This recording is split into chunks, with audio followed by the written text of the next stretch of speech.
शिव जी भी अपना अनुभव सुनाते हैं पार्वती जी। उमा कहूँ मैं अनुभव अपना, सत हरि भजन जगत सब सपना। हे माँ, मैं अपना अनुभव करता हूँ, हरि का भजन ही, परमात्मा का भजन ही सत्य है, बाकी सब असत्य है। तो सभी संत लोग अनुभव ज्ञान के प्रकाश में करते हैं कि सुखी होने के लिए ईश्वर की भक्ति करें। ईश्वर की भक्ति ही वह सुख प्रदान करेगी जो जिस सुख के बाद दुख नहीं, अर्थात शांति में सुख। संसार में भी हम लोग सुख पाते हैं, लेकिन इसमें शांति नहीं है और यह इसमें अस्थायित्व भी नहीं, क्षणिक है, इसलिए इसमें तृप्ति नहीं, इसलिए लोग दुखी रहते हैं। वे कहते हैं कि सुनिए, यह स्थिति प्राप्त करने के लिए, यानी परम सुखी होने के लिए, जैसा कि मैं अभी हूँ, इस अवस्था को प्राप्त करने के लिए मैंने बहुत जन्म भटका। संसार में ऐसी कौन सी योनि है जिसमें मैंने भटक भटक कर जन्म नहीं लिया, और सुखी होने के लिए कौन सा कर्म है जिसे मैंने नहीं किया। सब कुछ करके देख लिया, नाना जन्म कर्म पुण्य नाना, किए जोग जब तप मख दाना, कवन जोनि तन में जग नाही, मैं खगेश धर्मी जग माही, देखो कर सब कर्म गुसाई, सुखी न भयो अब के नहीं। सुखी होने के लिए सब तरह के कर्म करके देख लिए, लेकिन सुखी नहीं हुए। अब सुखी हूँ, अब सुखी हूँ, अब सुखी हूँ। कैसे सुखी हुए? तो उन्होंने राम का भजन किया। कैसे भजन किया, यह भी वर्णन है रामायण में। शिव जी ने पार्वती जी को सुनाया कि काकुली जी कैसे भजन करते, तो वर्णन है उसमें।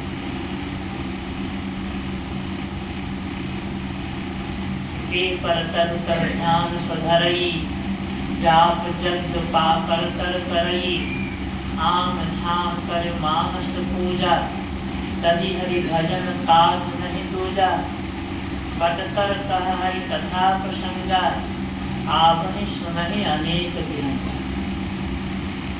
तो पीपल वृक्ष के नीचे बुलाते थे, नीलगिरी पर्वत की चोटी पर। वहाँ 4 विशाल पेड़, पीपल, आम, पाकर और बट। संबद्ध बोलिए तो बट, पाकर, आम और पीपल।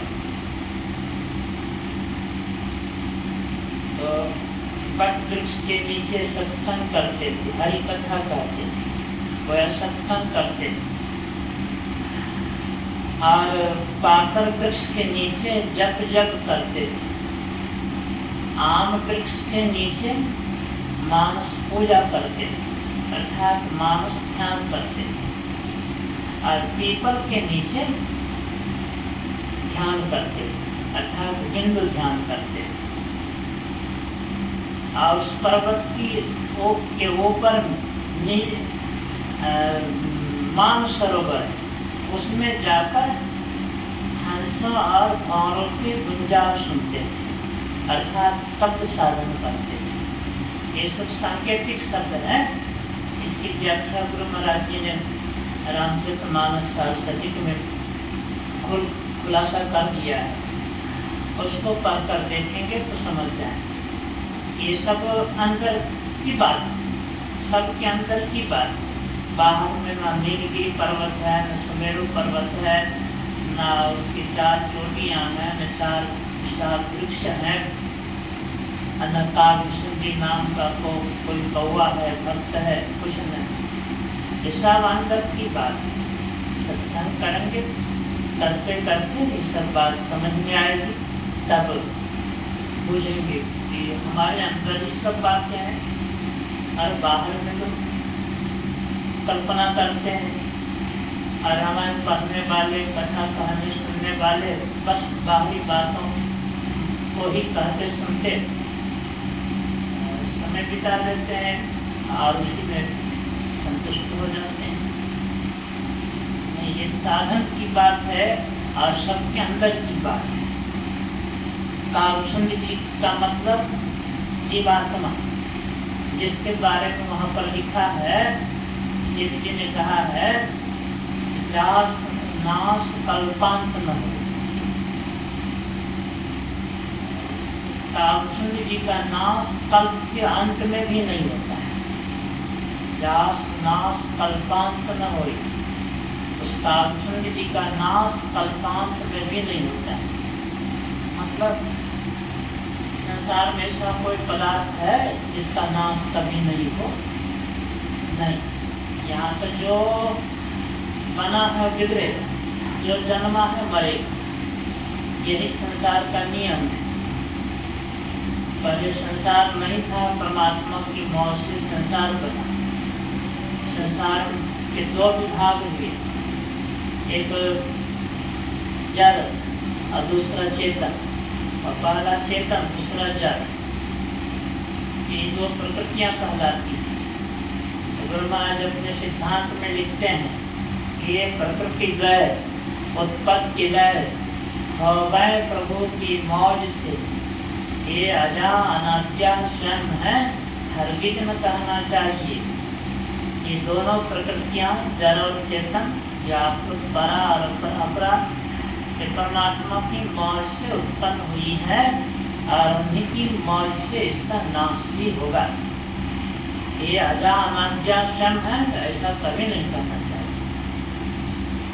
जब प्रकृति संसार का ही नाश होने वाला है, कभी न कभी नाश होगा, तो फिर संसार में रहने वाला अविनाशी कैसे होगा? उसका भी नाश होगा। तो यहाँ पर कालचंद का मतलब जीवात्मा, जीवात्मा का नाश नहीं होता है।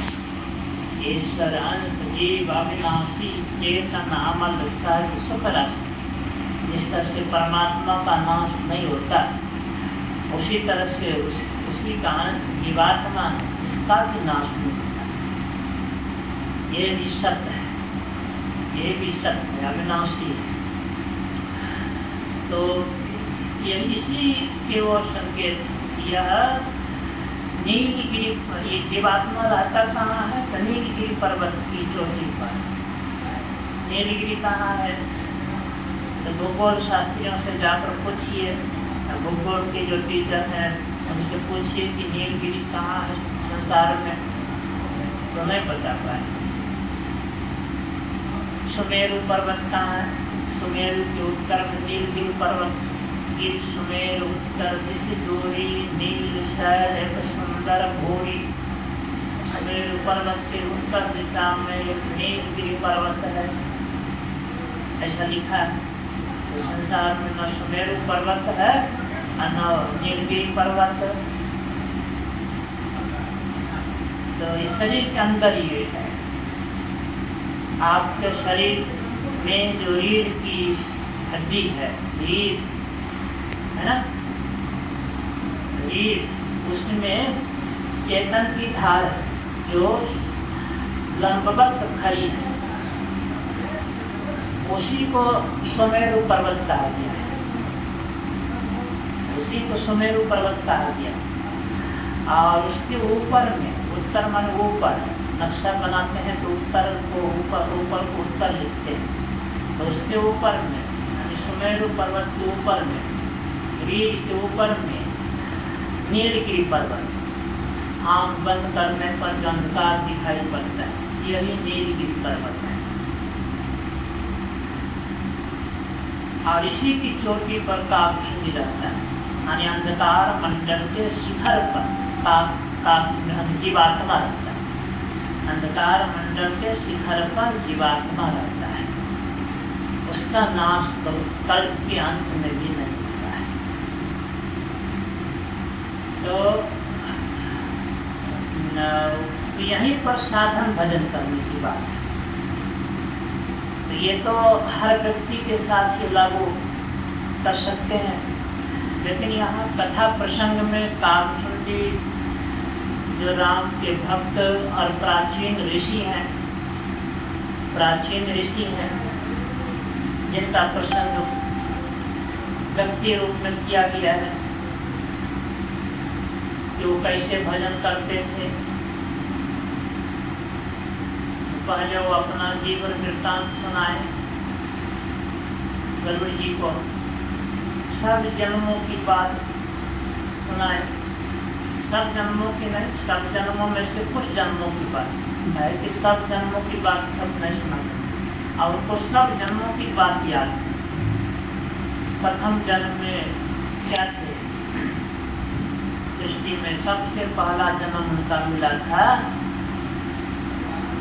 मनुष्य का, शूद्र रूप में जन्म लिए थे अयोध्या में, अकाल पड़ गया था तो वहाँ से उज्जैन चले गए, वहाँ फिर धनोपार्जन किए और एक पवित्र शैव ब्राह्मण को गुरु धारण करके और शिव मंत्र का जप करते थे। तो उस जन्म में उनसे कुछ भूल हुई थी, गुरु का अपमान हो गया था, जिसके कारण शिव जी ने उन्हें भयानक श्राप दे दिया था। कारण कि वह शूद्र था, शूद्र कहते हैं शूद्र को, नीच बुद्धि वाले को शूद्र कहते हैं, जाति को शूद्र नहीं कहा गया है। जिसकी बुद्धि नीच है, क्षुद्र है, और जो क्रूर कर्म करने वाले, निस्सार्थी क्रूर कर्म करने वाले व्यक्ति या पंच पाप करने वाले जो पंच पाप में लिप्त रहते हैं, उनको शूद्र कहा गया है। तो शूद्र जाति में जन्म लिए थे, जन्म से वैसे थे, तो बुद्धि उनकी क्षुद्र थी, गुरु अच्छे मिले थे, फिर भी बुद्धि में सुधार नहीं हुआ था, बुद्धि में सुधार नहीं हुआ था। गुरु को मनुष्य समझता था और शिव जी को भगवान सोचता था कि भगवान से बढ़कर मनुष्य कैसे हो सकते हैं, भगवान से बढ़कर मनुष्य कैसे हो सकते हैं। तो गुरु का सम्मान नहीं करता था, गुरु को मनुष्य समझता था और शिव जी को भगवान। सहजोबाई कहती है कि गुरु मानुष करी जानते, नर कहिए अंध, महाबुद्धि संसार में आगे जम को ठंड। जो गुरु को मनुष्य करके जानता है वह मनुष्य अंधा है, उसको जमदूत पकड़ कर ले जाएगा, बहुत सताएगा, बहुत मार मारेगा, अर्थात नरक की यातना भोगेगा जो गुरु को मनुष्य जानता है। तो मूर्ख लोग गुरु को मनुष्य समझते हैं, और जो बुद्धिमान हैं, संत हुए हैं, अच्छे भक्त हुए हैं, वो लोग गुरु को क्या समझते हैं, गुरु पार ब्रह्म सदा नमस्कार। नानक साहब, गुरु नानक साहब गुरु को परमात्मा समझते हैं, गुरु पार ब्रह्म सदा नमस्कार। शेर जी कहते हैं कि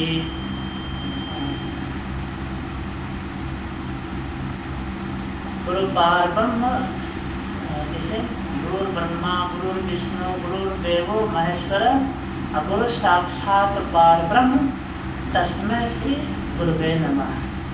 ये भी कहते हैं गुरु परमात्मा, पार परमात्मा होते हैं। और दूसरी जगह भी कहा, जानो संत अनंत समाना, संत को अनंत तुम, परमात्मा तुम जानो।